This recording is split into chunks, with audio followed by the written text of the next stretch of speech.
Welcome to a Prevent Connect podcast, where we explore the prevention of violence against women. This is a project of the California Coalition Against Sexual Assault.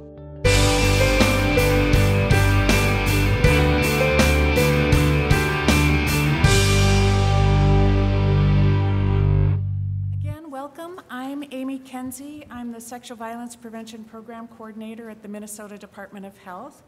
And I also coordinate our statewide human trafficking task force. And I'm going to ask again, is this sound working for everybody?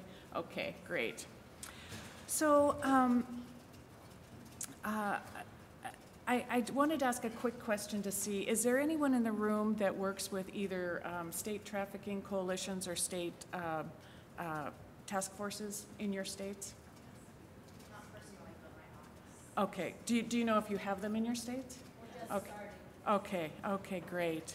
That's good to know. We'll talk about that more at the end of the presentation, but I just wanted to get a sense of who's in the room here.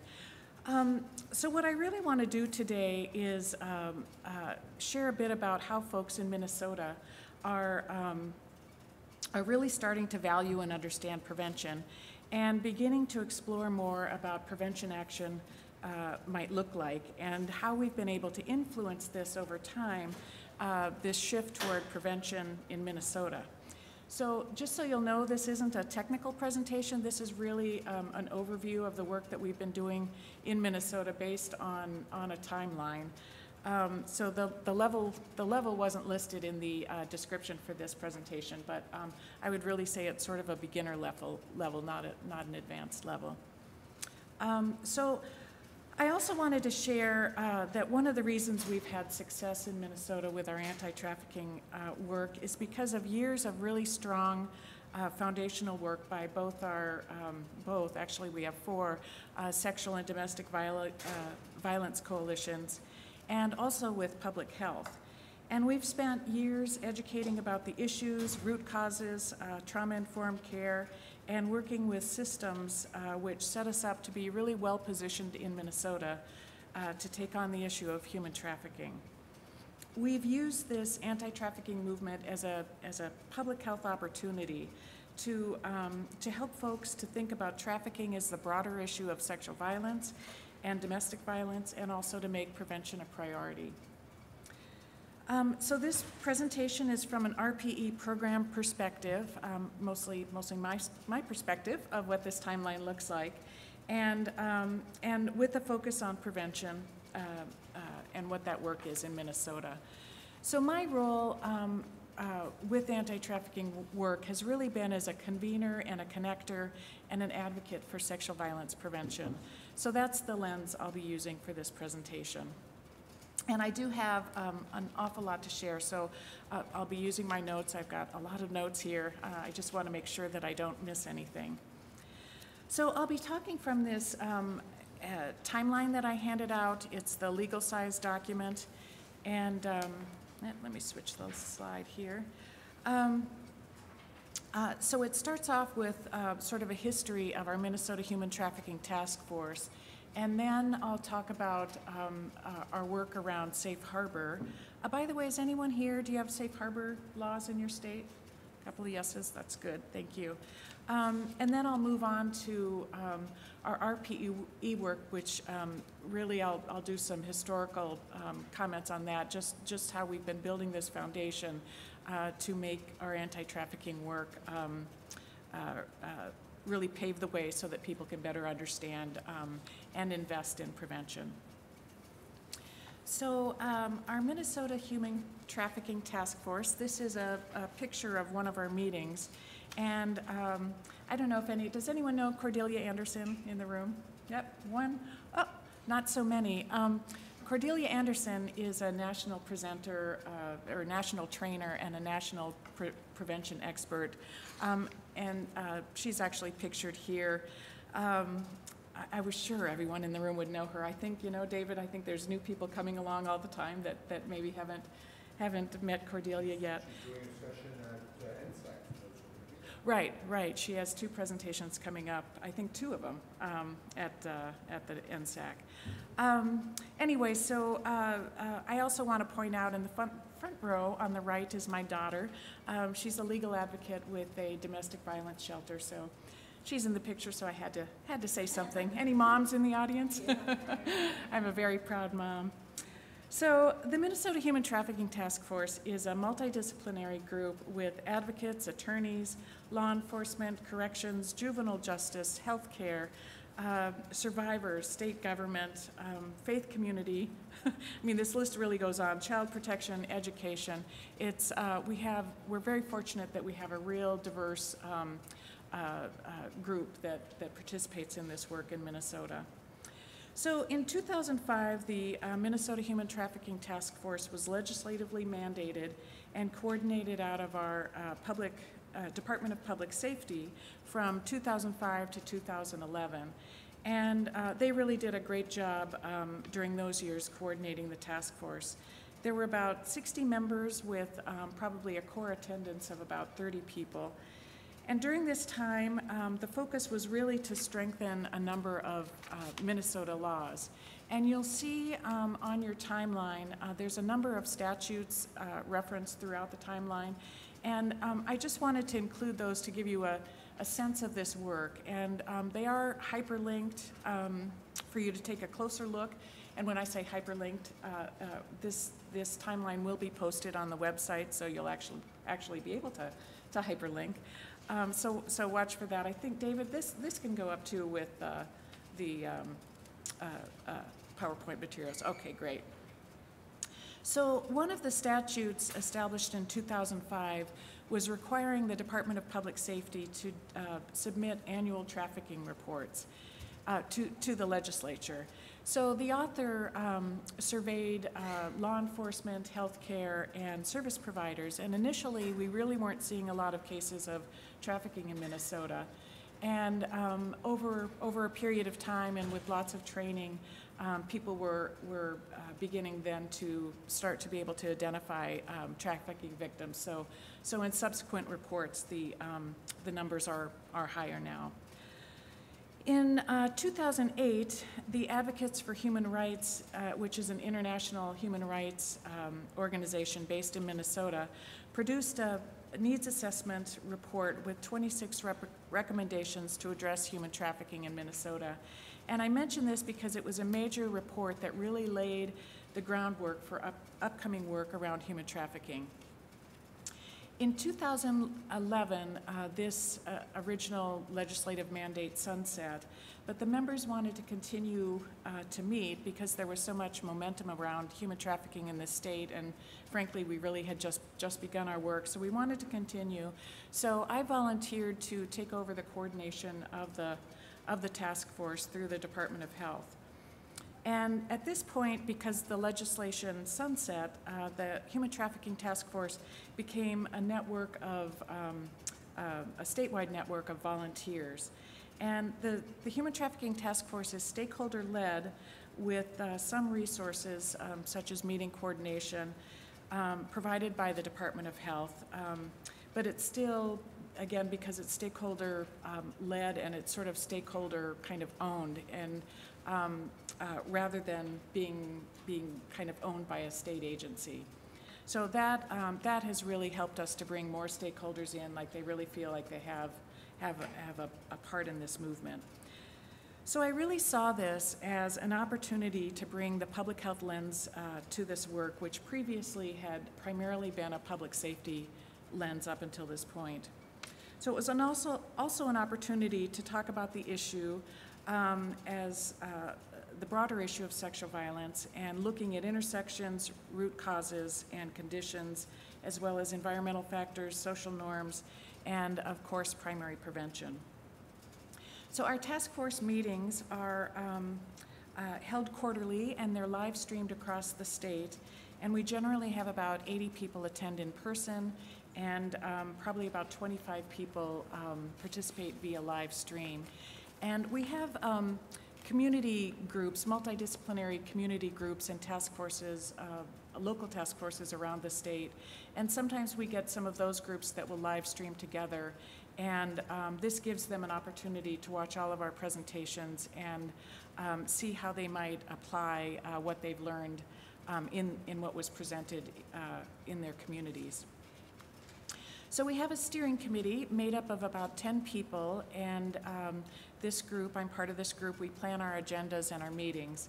And at our first meeting in 2012, we launched 4 committees: labor, communications, policy, and data. And then it was recommended from somebody from the audience, actually it was Cordelia Anderson, no surprise that she recommended that we also have a 5th committee on prevention. So we added that 5th committee, and in about 2 years after that, we added an education committee and also a healthcare committee. So I've listed these committees on the timeline, and if we have time, I'll talk more about those later, but I wanted to at least highlight the prevention committee, which, let's see, which I didn't, so I will. Missed a spot here. So just real quickly about the prevention committee. Initially, we did literature reviews for research on sex trafficking prevention and demand reduction strategies. And we also developed talking points around trafficking, and we spent a lot of time discussing bringing visibility, bringing the issue of sexual violence and sex trafficking in strip clubs and massage venues, and also strategizing around ways to encourage enforcing laws to help reduce trafficking within these venues. And at the same time, we did quite a bit of educating around causes and conditions that contribute to exploitation and rape culture. In 2011, we had a major conference in Minnesota. It was called the Demand Change Conference, and the Prevention Committee worked with the conference planners to help with a demand change rally in downtown Minneapolis in order to raise awareness with elected officials and others about trafficking. So there are a few things about the trafficking or the prevention committee. And again, I can talk about some of the other committees as if we have time at the end. I think we got a little bit of a late start here, so I'm going to rush through. I'll mention too that almost all of our committees are on hold right now because our steering committee is going through a strategic planning process. And we just really felt a need to kind of pause and revisit the effectiveness of our work in our state. So our website and Facebook page were created by task force volunteers, and we have around 700 people on our website mailing list. These are people who signed up to be a part of the human trafficking task force. And then we have a Facebook page which has more of a general public audience, but I think there's about 600 people following us on Facebook. We also have created a listserv called MinStippen, and I'll refer to MinStippen often. MinStippen is the Minnesota Sex and Labor Trafficking Prevention Network. And it's really proven to be a really powerful communications tool, and I'll talk more about that later. So our presentations at the task force meeting are really quite varied. We want to make sure to keep a variety of people engaged, so we always have that in mind when we're developing our agendas. We want to keep people in law enforcement coming to our meetings, as well as advocates and healthcare and a variety of disciplines, so we keep that in mind. Some of the presentations have included topics such as labor and sex trafficking, presentations from service providers and those providing providing services to sexually exploited youth. Boy, I shouldn't have put all those words in the same sentence. We've had reports from community task forces around the state and presentations on ACEs, girls in the juvenile justice system, and presentations on strip clubs and massage parlors in the Twin Cities. We've also had a few culturally specific presentations. We had one on abusive international marriages in the Hmong community and one on sexual violence in the Native community. We recently had a presentation on sexual violence in natural disasters which was presented by an MPH student who was doing her master's project on a 2011 tornado that hit an area in Minneapolis, North Minneapolis, which displaced a high number of people in that community. So she talked about how this put people at risk for sexual violence and trafficking, and also how organizations could really help to prevent sexual exploitation and sexual violence through policy change.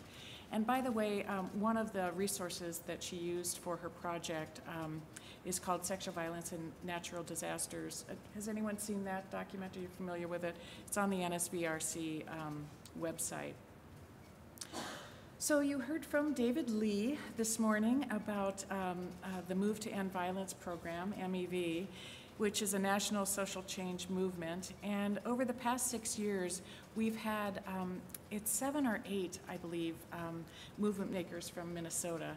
So that's really exciting. They have 20 people per year, and we've had a total of 7, and this year, actually, we have 5 people from Minnesota. So it's really outstanding for us to have those folks in our state so we can learn from them. So we invited that group to do a panel presentation at a task force meeting to talk about their global work around violence and what we can do to create social change in Minnesota. We usually have safe harbor updates, and I'll talk about safe harbor in a minute. I keep saying I'm going to talk about all these things later on. I hope I have time later on. So these updates include services for sexually exploited youth, training, and also legislative updates. So Cordelia Anderson, as I mentioned, she's a national trainer and a prevention expert, and she often gives national updates, including information on some of the latest prevention initiatives that she's heard of on a national level. In 2015, we had a presentation on the 6 pillars of prevention launched by the National Coalition to Prevent Child Abuse and Exploitation. And Cordelia was one of the key authors of the 6 pillars. Keep asking for a show of hands. Is anyone familiar with the 6 pillars of prevention? David. David's going to raise his hand for everything. He knows all the resources. There's a hyperlink to this presentation. Cordelia didn't actually present, but we did kind of roll out the 6 pillars of prevention, and I'd really recommend looking at that. We're trying to incorporate some of these strategies and recommendations in our work in Minnesota around sexual exploitation. So we also had a special forum on the Nordic model. Is everyone familiar with the Nordic model? Anyone? Yep, got some head nods. So it's a model that criminalizes the purchasing of sex, but not the selling of sex. So we had this special forum because there has been some legislative interest in a Nordic model for Minnesota. We've been calling it Safe Harbors for Adults or Safe Harbors for All. And so lots of folks have been talking about this possibility and if this is something that would work in our state. So we wanted to do this presentation and have a lot of discussion around the Nordic model. At our last task force meeting in July, we had a presentation that was focused on broadening our approach to human trafficking to include and integrate labor trafficking. We know that where there's labor trafficking, there's often sex trafficking and sexual violence. So we really wanted to learn more about what these connections looked like. Once again, there's a hyperlink in your on the timeline. Frankly, I think almost everything is hyperlinked. If anyone finds something that that they want more information on, please give me an email or send me an email. So this has been really just kind of a sampling of presentations. I mean, we've been meeting for 5 years, and we meet quarterly, so that's 20 meetings. They're 2.5 hours. We normally have 2 or 3 presentations at each meeting, so we've had quite a range of topics that have been addressed.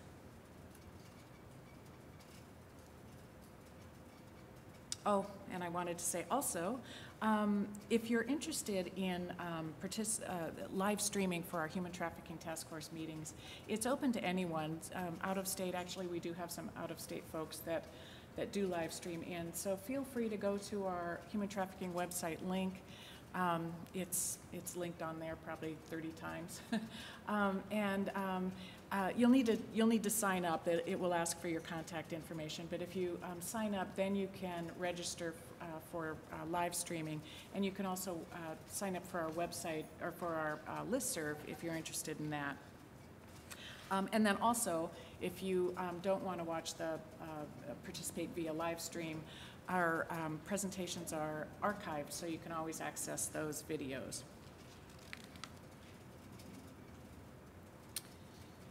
So I'd like to talk about Safe Harbor in Minnesota, and that's the second section on your timeline. So we're a quarter's way through now.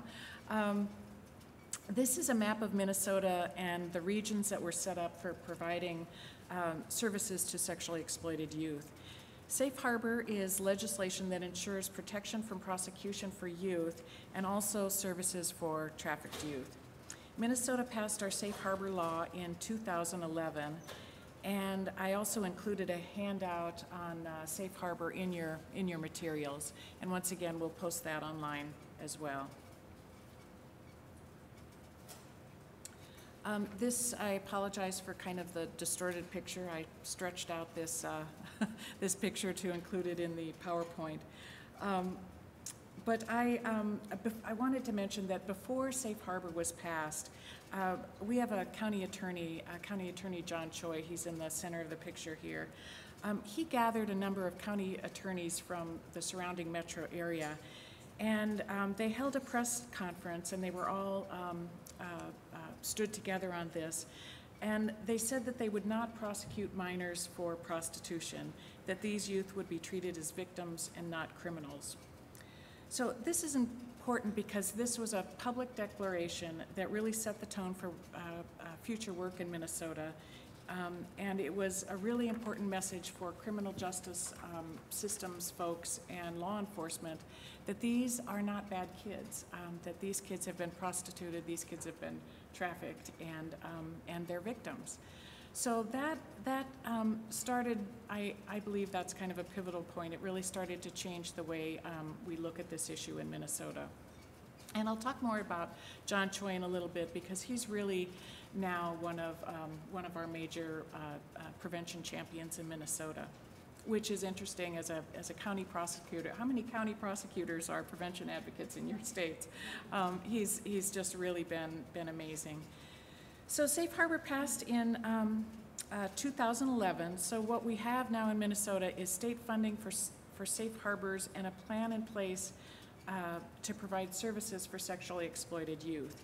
The original request was for $13.5 million, and to date, since 2011, we've received $11 million for services, housing, training, and protocol development. So we're very fortunate in Minnesota, we know we are, to receive this state funding. And it's because of a lot of strong advocates that went to the Capitol and testified and really pushed for this legislation. So as part of the passage of Safe Harbor, the Department of Public Safety was required as a first step to convene stakeholders to produce a victim services model. And this is not a picture of that model. Let's see what I did here. There's the model. Our model, our services model is called No Wrong Door, and the reason it's called No Wrong Door, it was created with the idea that youth should be able to go in any door and be able to receive services or referrals and if they're needing to get help. So the convening was a 9-month process to create a plan which was submitted to the legislature in 2013 for approval, and it was approved for funding. So I included this slide. These are the goals that are included in the No Wrong Door plan. And I wanted to point out number 10, support efforts to prevent the sexual exploitation of youth. It was really great to get prevention language in this plan, and I knew we needed it in the plan so that as we did work in the future, we'd be able to reference that and have that as a placeholder. But I just want to say back in 2012, 2013, it was kind of a struggle to get this language into the plan. The folks that were creating this really saw this as a services model and weren't really embracing prevention at the time.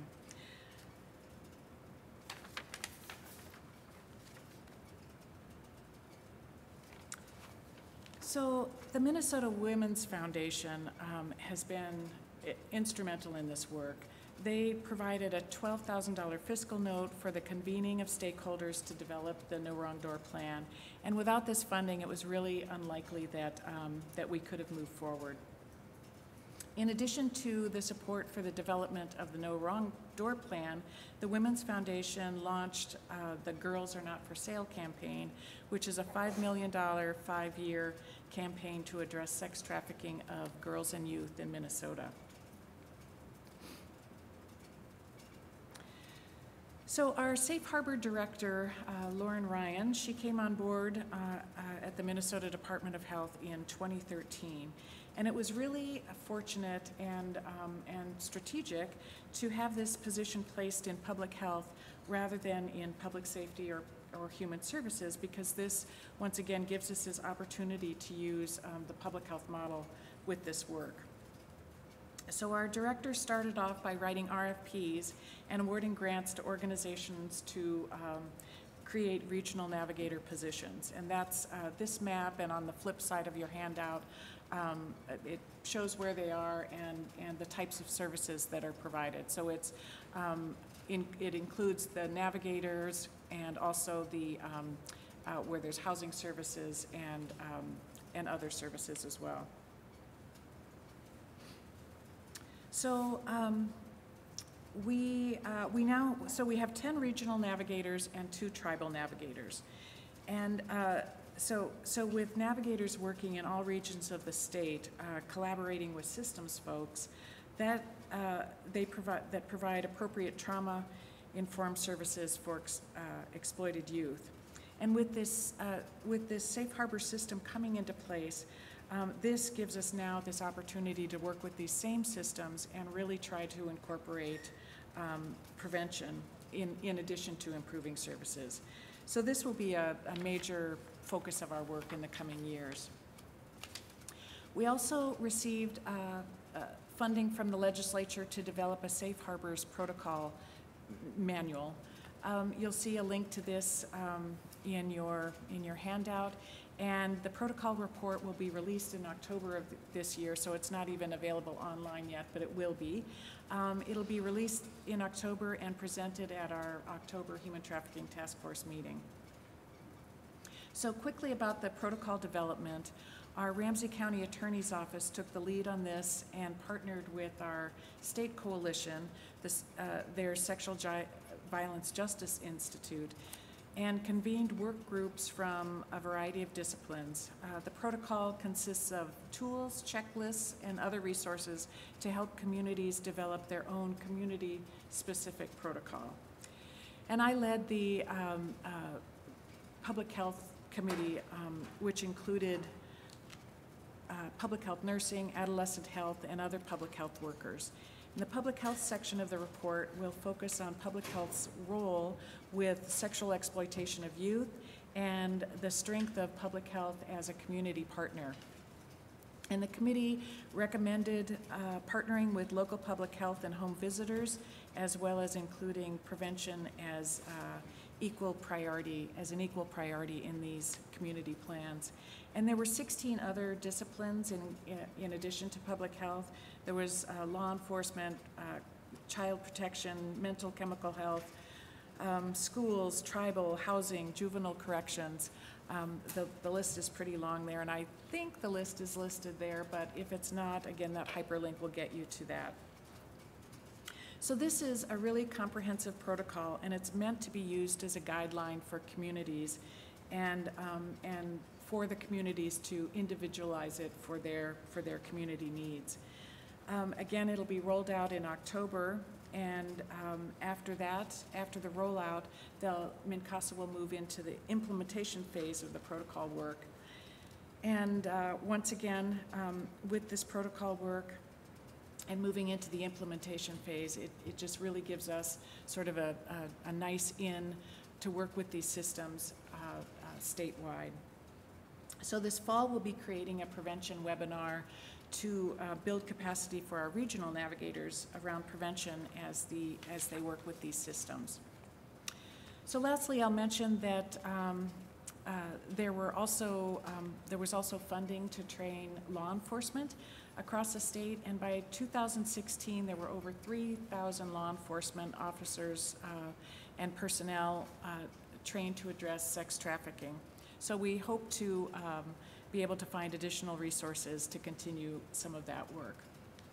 So now we'll get to the Sexual Violence Prevention RPE program, which is, of course, where my heart is, and really why I'm doing this work. So I'll jump around a little bit between the sexual violence RPE column and then also the next one, the kind of the other column. So in terms of foundational work in our state, in 1998, we established the Sexual Violence Prevention Network called SVPN. And our Minnesota RPE program, along with our state coalition, co-hosts these SVPN meetings, and we have been doing this for 18 years. Actually, I started this position in 2012, so I've been coordinating these meetings for 14 years, 14 of the 18 years. So in the early years, we hosted these meetings. We have them quarterly, and we hosted them around the state so that we could meet with and work with local sexual assault programs so that they'd be able to bring community partners into the meetings when we had them in their community. And also we worked with them to have a topic presented that was really relevant to their community.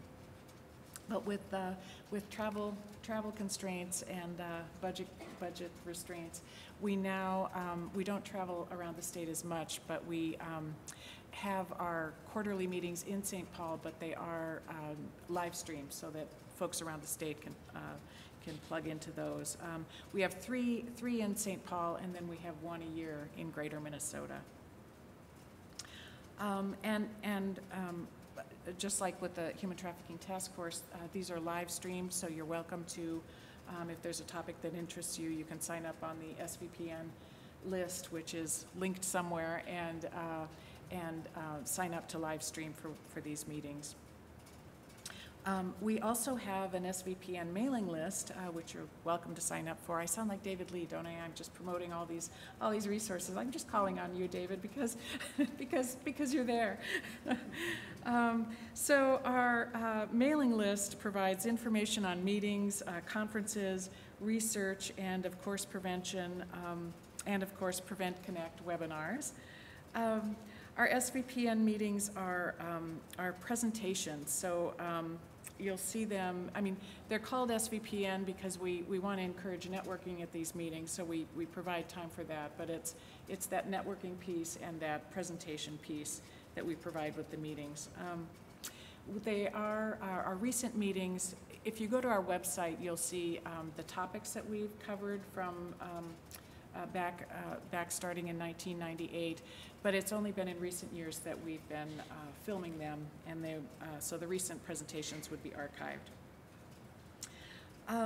The topics have ranged from sexual exploitation to college campus on sexual assault, perpetrator prevention, sexual violence in prisons, comprehensive sex ed, youth homelessness. We've had a tremendous variety. We've had 72 presentations in 18 years.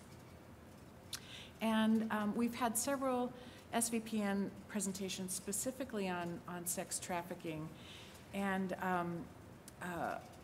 one of the sex trafficking presentations we held in, the meeting was held in Duluth in 2009. And Duluth is about 150 miles if you know Minnesota. I don't have a map here. Duluth is about 150 miles north of Minneapolis. It's up near Lake Superior. So this meeting resulted in the Duluth Sexual Assault Program. If any of you are familiar with PAVSA, they created a task force, a community task force in Duluth. And this task force later received grant funding from the Minnesota Women's Foundation. Again, having this foundation in our state has just been really critical to our work. And after the Duluth meeting in 2009, that's when we created the MNSTIP listserv. So that actually predated our trafficking work, but it was nice because it was already in place as we took over the coordination of the task force. So what I try to do with this MNSTIP listserv is to gradually expose readers to first of all, to the issue of human trafficking, but also to intersecting issues to help people start to make these connections. I send articles and information on research, risk and protective factors, causes and conditions, social norms change, and prevention, and Prevent Connect webinars. And so what I do, I'm on several listservs from around the country and also several media alerts. So I check those daily and post almost daily on the Minnesota, on the MNSTIP listserv. And then our members on the listserv, there's probably about 800 people on the listserv, and they also post as well. And there are times when there's a flurry of commenting, but for the most part it has been not real interactive, but it's still getting information out there. So one of our RPE grantees in Duluth, Men as Peacemakers, has been working closely with the Duluth Human Trafficking Task Force, and they created the Don't Buy It project, and also received funding in 2014 from the Women's Foundation. It sounds like the Women's Foundation has a lot of funds, but it's just maybe the way I'm talking about it. They've been really great in supporting this work. So the Don't Buy It project is a primary prevention approach to educating and mobilizing men and boys and also communities to decrease the sexual exploitation of women and girls, and it includes an online training module, curriculum, facilitator's guide, and PSAs. So the Men as Peacemakers will be presenting the Don't Buy It campaign at our either our October or our January meeting. So if this is something you're interested in, certainly feel free to live stream in for that. The director of Men as Peacemakers is Ed Heisler, by the way, and he's really become one of our major Minnesota prevention champions. He's also a movement maker. You heard David Lee's Ignite presentation this morning. So that's he's one of 5 movement makers in Minnesota. So we brought out the Prevention Institute in California. They came out to Minnesota in 2006, and they trained a number of us on primary prevention using the spectrum of prevention. And we held 2 trainings to train the trainer trainings called Leadership Academies. And the Prevention Institute also trained MNCASA and their member programs from across the state. So this was another really strong foundational piece for us in Minnesota to get this this baseline for prevention. Many of us use the spectrum of prevention in our daily work, and I've also included a wallet-sized spectrum of prevention. I think there's enough there that you can have a couple of them if you wish. I just have to say I carry them with me all the time. I have conversations. Oh, did they make it all the way around the room? I'm not sure. Okay. Did anyone not get any? There's some right here. I carry them with me all the time, and conversations I have with community folks, I talk from this spectrum of prevention. I'm assuming you're all familiar with it, but I wanted to give you this wallet size. If you want to create these by your back when you go to your office, I would really recommend doing that. I would just ask you to please include the Prevention Institute's website on the card when you do that, so it credits them for their work. So in 2010, we had a Minnesota Summit on sexual violence prevention. And again, our state coalition, MNCASA, took the lead on the summit planning, and we had over 200 leaders attend and really dig into prevention at the local and state policy levels. So this had a lasting impact on our work as we continue to work with a number of these leaders in sexual violence prevention policy. And in our RPE work plan, where we've included in there that we're going to do another, perhaps a mini summit on prevention and specifically around organizational policy. So that we should be doing probably within the next year. We've also had 3 data symposiums on sexual violence, and where we reviewed research and discussed policy implications. And those were attended probably we probably had about 100, 150 at each of those symposiums. And the last one was in 2014 and addressed pornography and sexual exploitation. And so this was a nice bridge for us. A lot of the anti-trafficking folks attended this meeting, this data symposium, and so they were exposed to a lot of the latest research around pornography and then of course also prevention discussions. In 2015, our RPE program submitted a report to the Minnesota legislature on state government's role in sexual violence prevention. We interviewed representatives from almost all of our Minnesota government agencies and found that almost everyone saw a role for their state agency to play in sexual violence prevention. So we have this in our RPE work plan as well, to reconnect with these agencies to develop a collaborative prevention plan. I'm going to check to see how I'm doing on time. 3:34, okay. In 2008, the Minnesota Coalition for Battered Women convened a group to bring awareness to sex trafficking during large events, and we focused on the Republican National Convention that was being held in St. Paul, and then we also worked with another group in Denver who was focusing on the Democratic National Convention. So it was nice to have that partnership on strategies that we were using, and our group used the spectrum of prevention to address services, response, and prevention.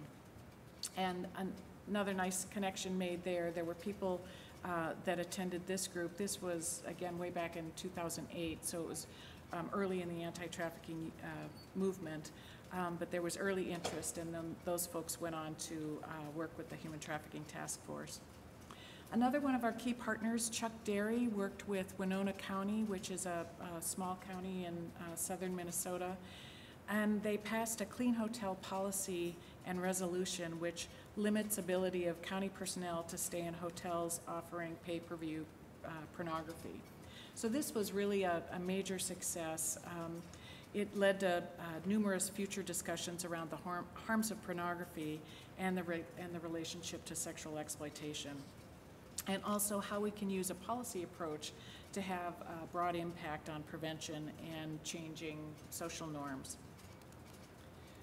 So 3 major reports came out between 2009 and 2012 from our Native organizations. The Minnesota Indian Women's Resource Center released Shattered Hearts, which includes stories of Native women and girls experiencing sexual exploitation.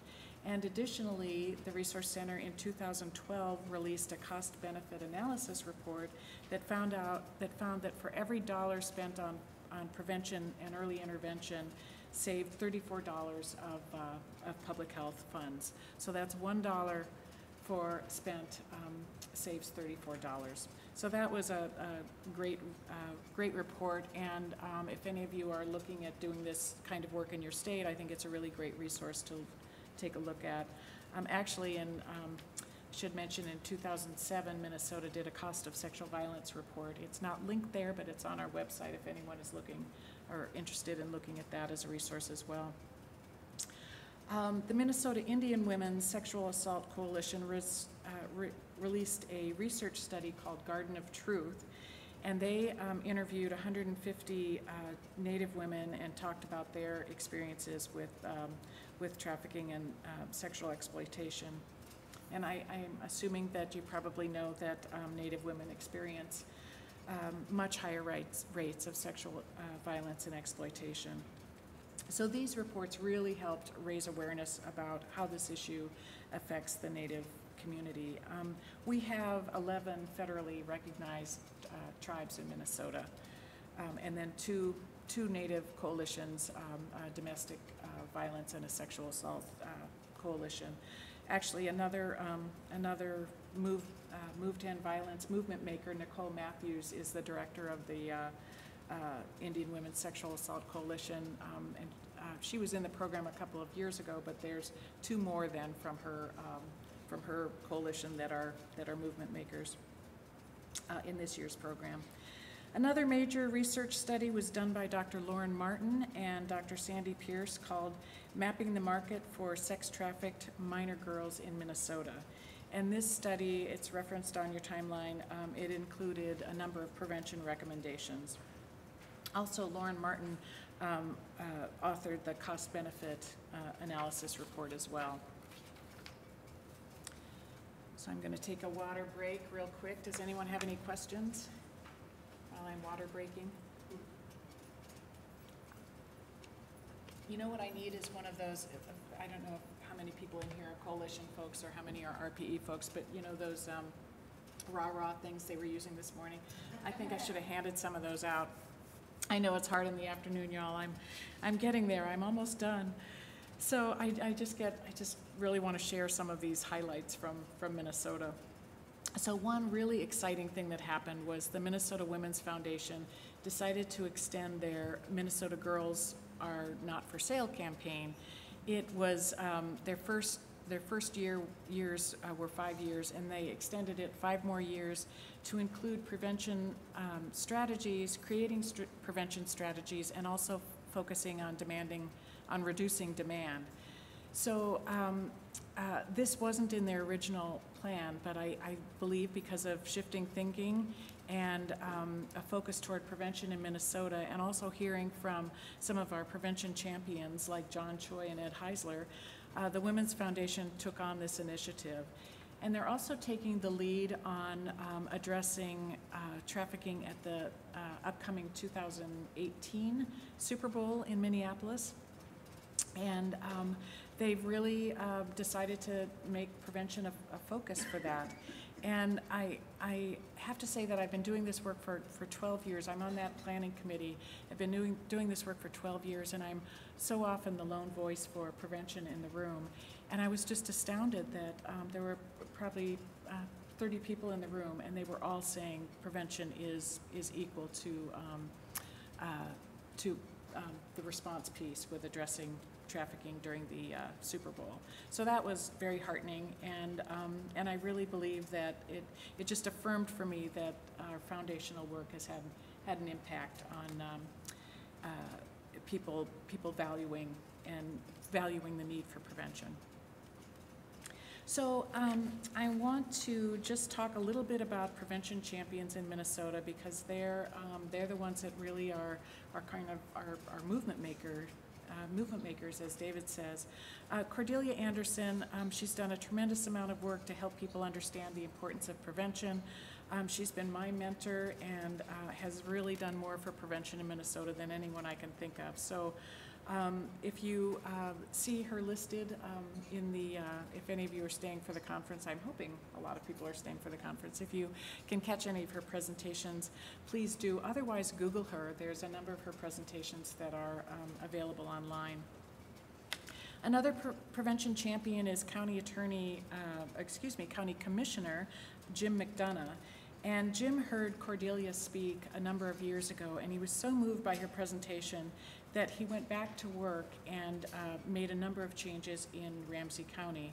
And he tells the story of what can I, as a man, as a father, as a husband, and as a person in a position of power as a county commissioner do to prevent sexual violence. So he went on to do an assessment in his county to see what departments are doing and what they can do to prevent sexual violence. And he's also been involved in the anti-trafficking movement with a strong voice for prevention. John Choi and Ramsey County Attorney John Choi and County Commissioner Jim McDonough led the initiative Start by Believing, which brings awareness to how we as a community and the criminal justice system respond to sexual violence. And Jim and John also led community conversations asking the question, how are we raising our boys? And they had a number of community dialogues around this. John, by the way, as I mentioned, he's been quite a champion, and he was very involved in the passage of safe harbor legislation. Two of our state senators, Amy Klobuchar and Eric Paulson, one a Democrat, one a Republican, have really taken the lead on national efforts to combat sex trafficking, and they've been using the task force as a model. There's a woman I know, Mandy Molitor. She's the CEO of My Sister, which is a retail company that sells t-shirts and jewelry and that sort of thing. And 10% of their proceeds go to the Women's Foundation Girls Are Not for Sale campaign, and then also to one of our safe harbor service providers. And Mandy is really passionate about this issue, and she presents to community groups around trafficking and awareness events. And I've met with her a few times, and of course had my Spectrum of Prevention, and she has at least a couple of copies of that now. But she's really interested in organizational policies, and as a businesswoman, how she can incorporate organizational policy change and also work with other businesses in her community. Her business is in kind of a trendy little area in Minneapolis, and they have a local business association, and she wants to bring this to them. So that's something really exciting for me, because sort of my next move has really been to start reaching out to the business community. The Advocates for Human Rights has been involved in anti-trafficking work from the start by bringing human rights lens to this work, which is also critical. They're now shifting their efforts to include prevention as well. And I just have to do a shout out to Beatrice Menento and Michelle Garnett-McKenzie. They're both attorneys with the Advocates for Human Rights and have really been a voice for prevention in the human rights movement. One of our key partners, Mincasa, has done some tremendous foundational work. Another shout out, Jean Ronayne, Yvonne Conoyer, Hannah Laniato, and Caroline Palmer. Caroline led the Safe Harbor protocol development in our state. And another person to shout out is Noelle Vollen. And Noelle has been the chair of our Human Trafficking Task Force Policy Committee for a number of years, and has always been a strong advocate for prevention and anti-trafficking legislation and policy work. Okay, so I recently attended a presentation by Noelle Vollen, and she was talking about the rollout of the Safe Harbor Protocol program and what to expect with the implementation phase. And this slide really shows an emphasis on the belief that sexual exploitation can be prevented. So this just typically wasn't included in this work just a few years ago. And to see this sexual exploitation can be prevented was a strong statement coming from a stakeholder. She also, in her presentation, and again, she's coalition staff, she included this public health slide about the importance of using the public health model in this work. So this to me really kind of shows a real shift in how our stakeholders are approaching this work. One more person I have to do a shout out for in terms of being a prevention champion is my boss, Mark Kindy, who's our injury and violence prevention director, and really is a tremendous support for our RPE work. I'll talk about relationship building. I think is huge for this work. I can't say enough about it. It's I'm constantly doing outreach, and it's just really a huge priority for me to make connections, and especially with people who are in influential positions. As I mentioned, I'm interested in connecting with the business community, but I do get out quite a bit and try to make connections with folks that I don't normally connect with. And I'd like to share a quick story about Ramsey County Attorney John Choi. When he was running for county attorney in 2008, I just happened to be a delegate at the time, and I was supporting the other guy. And so, like a good politician, he was knocking on my door and calling me on the phone, and he really, of course, wanted to get my vote. So because of this, I got to know him really well, and he was very interested in human trafficking and sexual violence and domestic violence.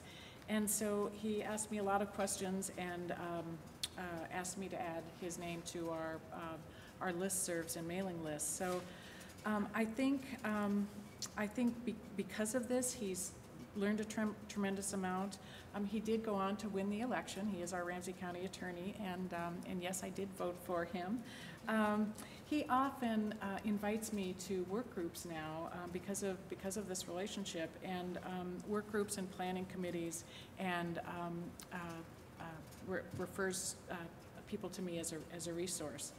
So again, just stressing identifying and investing in potential champions. I think that's really, really critical. Being at the table, again, I think we've all been kind of that lone voice of prevention. I make it a point to volunteer for planning committees, conference, work groups and planning committees. I also, I'm not on boards anymore, but I used to be on 3 boards, and actually the 3 boards I was on really had nothing to do with sexual violence, but yet they had everything to do with sexual violence, and maybe partly because I brought that message to these boards. And so really I try to just always get prevention on the agenda and sexual violence on the agenda, and also focus on intersections and help people understand those connections with sexual violence. And for the power of communications, I really believe our mailing lists have done so much to educate people. I get feedback from people all the time that are really, really happy with the resources and the articles and the commentaries and research, all the things that I send out on these on the listservs. And what they help them understand, it exposes, I mean, they first learn about the issue, but then it exposes them to the bigger picture, the intersecting issues, and of course, prevention. I think, evaluation. I was originally supposed to have a co-presenter for this presentation, and my dear colleague Marissa Regay took another position, so here I am presenting on my own, but was our evaluation coordinator at the Department of Health, and she wanted me to be sure to include this slide. And just to say quickly that we do have an evaluation plan and logic models around this work, and it's in our work plan, so we're really hoping to be able to kind of capture this shift in our state. And I think you probably all know it's hard to capture that sort of social change shift in our states, but we're going to attempt to. So I think with the 1-minute sign, maybe we'll just call it the end of the presentation. So thanks so much for coming. Thank you for listening to this Prevent Connect podcast. Prevent Connect is a project of the California Coalition Against Sexual Assault, with funding from the Centers for Disease Control and Prevention. The views presented on Prevent Connect are not necessarily the views of the United States government, the CDC, or CalCASA. To learn more about Prevent Connect, visit www.preventconnect.org. For more information about CalCASA's mission, or to show your support, visit calcasa.org. That's CALCASA.org.